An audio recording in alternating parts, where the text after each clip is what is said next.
là ta theo cho nghe nó ở trong xa đó nhà lô nó xa đó ga thu lên chẳng phải lô nó nữ cả đời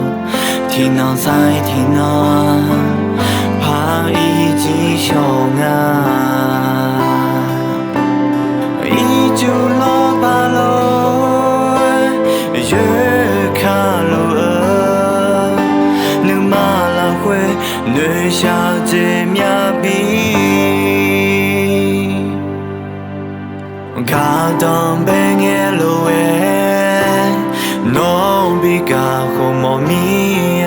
ô chỉ bỏ yêu nghe khó ni cả nhà bị em mò mi khổ sự phải lô nó nữ mà khó ni yêu bên lô mà phá tu lên ý chú lo ba lối dưới khá lô nữ mà là quê nơi xa thêm nhà bí này lệ dễ ho yo từ mai cả hồ ni thì dễ cả tâm mà chưa nhá nó lo về cho hàng cả mi nó như mà trong chẳng ngờ ni nó như cả đời như mà là quên mà phá yêu thà mà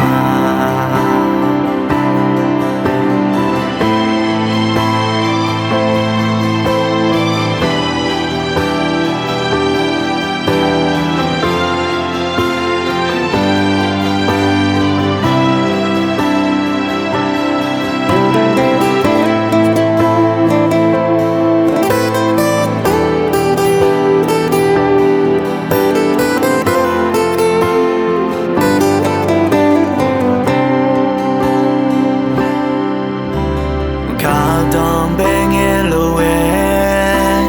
nó bị cả không mò mi ô chỉ bỏ yêu nghe khó ni cả nhà bị em mò mi khổ sự phải lô nó nữ mà khó ni yêu bên lô mà phá tu lên chú lo ba lối dưới khá lô nữ mà là quê nơi xa dễ nhà bí này lệ dễ ho yo từ mai cao khó ni thì dễ cả tâm mà chưa nhá nó lo về cho hàng cả mi nó như mà trong chẳng ngờ ni nó như cả đời như mà là quên mà phá yêu thà mà này lệ dễ ho yo từ mai cao khó ni thì dễ cả tâm mà chưa nhá nó lo về cho hàng cả mi